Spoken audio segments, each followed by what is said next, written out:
beautiful people. Thank you so much once again for joining me, and I'm so happy to be here and talk to you guys more about all my beautiful wisdom and spirituality that I've come to know and learn. And what better topic to talk about today than something that is still a little bit taboo, and a lot of people are getting more and more interested in nowadays than ever, which is the topic of past lives. And I think that what I'm going to answer today is actually a really, really important question, and it is how our past lives reflect us now. And actually, our past lives reflect us in many ways. I mean, this video could be really long if I wanted to, but I'm gonna try to make it as short as possible, with enough information for you to feel refreshed on the topic. And of course, you're always more than welcome to contact me if you have any further questions, or leave your comments as well. But getting into today's question, how our past lives reflects us. Well, when it comes to past lives, the whole point of having a past life is the fact that this whole thing of karma and reincarnation, right, is instilled. That's the whole point of our past lives. Karma does not only belong in this lifetime, actually. Karma belongs in, karma is timeless. Karma carries on into other lifetimes. So, I'll give you guys an example. Let's say that somebody kills somebody in this life, which we all know that happens like a lot, right? Somebody kills somebody on this life, and there are many people that they don't go to jail. You know, we believe in this huge system of justice, and that's why we're like, put them in jail and punish that person and all that stuff. And actually, another thing I want to say real quick is karma is not a punishment, but I'm gonna go back to that. So there are many people that actually get away with murder, right? What would happen is, this is hypothetically, but I know this has happened. What would happen is that on the other life, when they incarnate into the other life, they would have to solve that karma, because this will create a karma. They will have to solve that karma with the other person. And so, how do you solve that karma with the other person? Well, we are constantly changing roles in our incarnations. So, one thing I want to say is that this is where the whole point of karma is not a punishment comes in, because you will see that person in another life, whoever it is that you harmed. And it doesn't even have to be, if you harm people. This is just a strong hypothetical story that I'm trying to help you guys understand and kind of follow. And this is kind of how it works. That, in other words, this person will have karma with the person that they killed, and in the next incarnation, in the next lifetime, this person may be the father. This person may be a lover. And there will be conflict. There will definitely be conflict. But this conflict is not based on punishment. Once again, karma is not punishment. This conflict is really based on actually learning to love the person, getting along with the person, coming to a sense of understanding. And yes, the person may go through things that are not going to be favorable, but it's not so much about, oh, the other person is going to kill you now. It just means that they're going to go through a conflict of some sort, and it is up to the person's emotional state, spiritual state, both of them, for them to actually solve their own issue and move on. So this is one way that past lives reflect us. One thing that a lot of people say is that oh, I don't want to know my past life because I don't want to know if I killed someone. This is actually one of the biggest things why people may be afraid of doing past life regression. And actually, there is not really much to fear, because once you do a past life regression, it's, first of all, it's very healing, but it's one of those things that you're so relaxed that whatever it is that you've done in the past, first of all, it's in the past. But remember, there's karmas that you carry on into this life. So reaching into the past and seeing what you did can really, really extremely help you into seeing what you're doing in this life that is similar.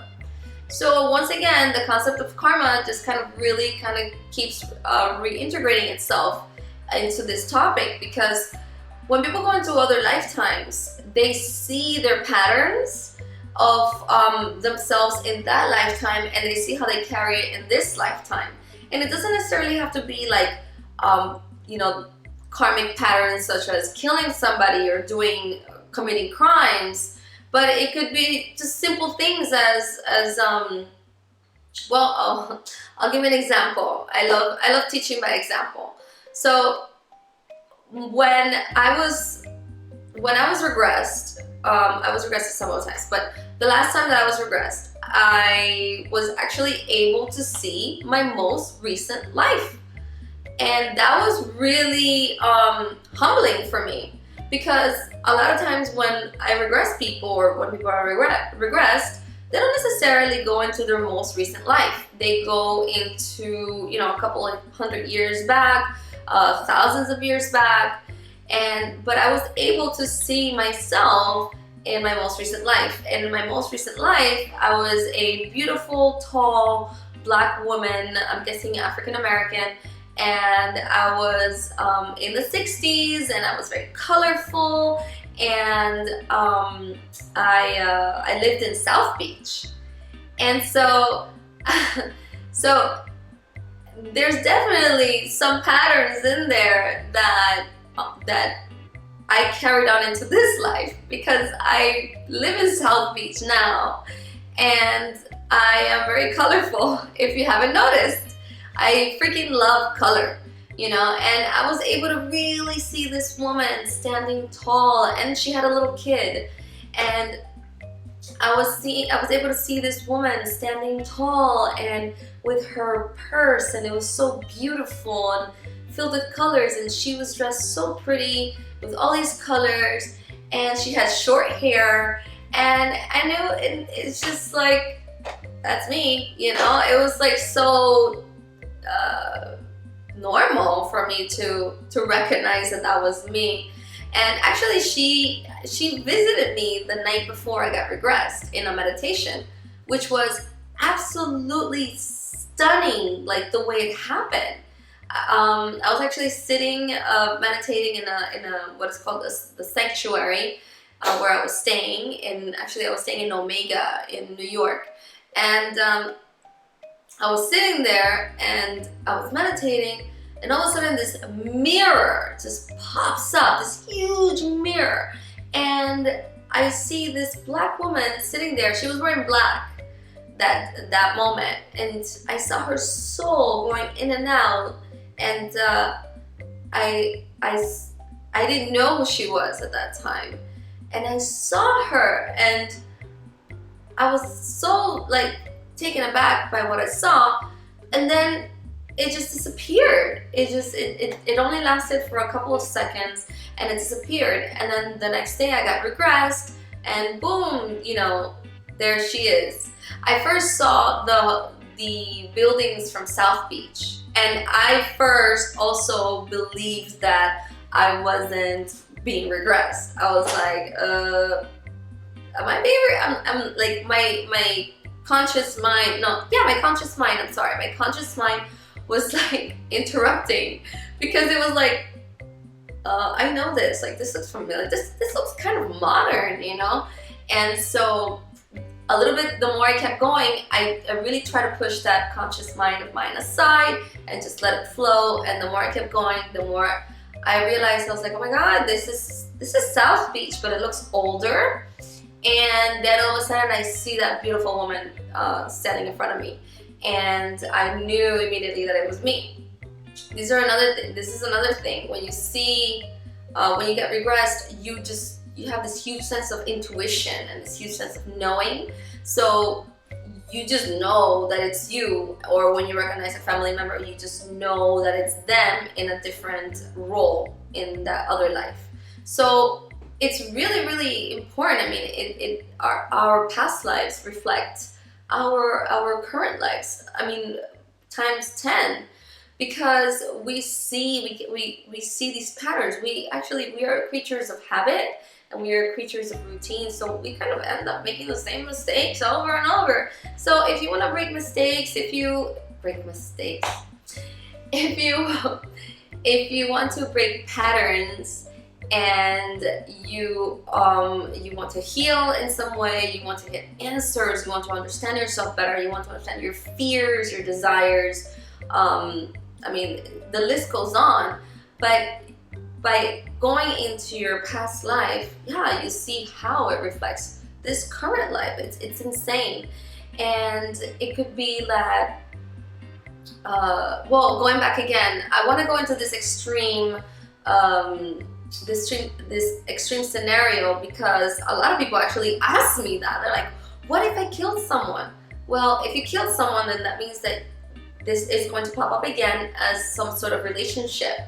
And that means that you two actually have to get along, because everything is based on love, and everything is based on the balance of the universe. So yes, you might have to go through some sort of suffering, and suffering doesn't mean, I really don't want to, maybe that's not the right word, but it is, at the same time it is. You're probably gonna have to go through some sort of difficult relationship or difficulty with this person who is now somebody else, another role in this current life, and you will be able to hopefully solve it. And if you can see your patterns, whether it is something that you did horrifically as killing somebody, you'll be able to see things with so much clarity and kindness and love, and you'll be able to break these patterns that you keep making. I'll give you guys another example. Lovers, when there's lovers transcending through time, and it's forbidden love, you know, this is truly possible. There's always that one person that you never forgot about, this one person that you have a huge connection with, and when you go back into another life or into several lives, you kind of see that it's like a pattern. It could be a pattern that you've been doing, and this has happened to me, not to me personally, but with a client, and we are able to be like, okay, so the power is within you. So you keep doing these, going through these patterns in other lifetimes where you forbid yourself of this love, even though the two of you clearly love each other. Now you're in the present, you're in the now. What are you gonna do about it? You know, maybe you both are with different partners. That's understandable, but what about the true meaning of love? What are you gonna do about this? So I think it's really important to see how our past life reflects us, because they really do reflect us in many ways.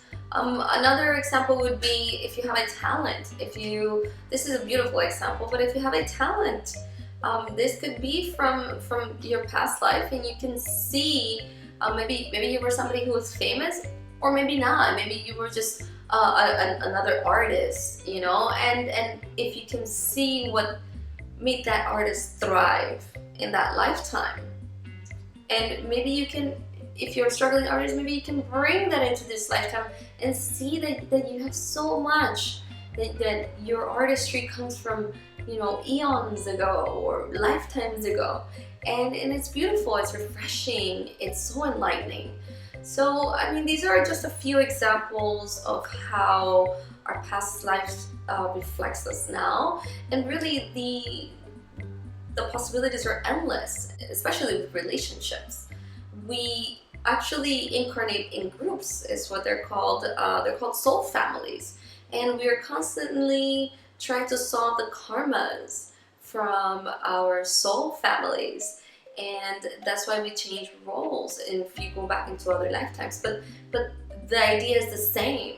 The idea is to actually love ourselves and understand ourselves, and balance the karmas of the universe, which is, if you did wrong in one life, well, maybe some wrong is going to be done to you, but now you have to kind of circum it and see it with compassion and love. And that is when you can truly transcend into a higher vibration.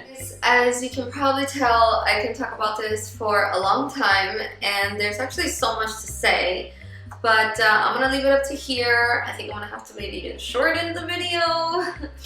But you're more than welcome to like my video, share it. If you have any questions, you're more than welcome to leave a comment. And I hope this is really helpful for you guys. Please don't hesitate to leave any questions. I would really love to answer them for you, or maybe it'll inspire me to do another video on it, okay? I love you guys. Mwah. Bye.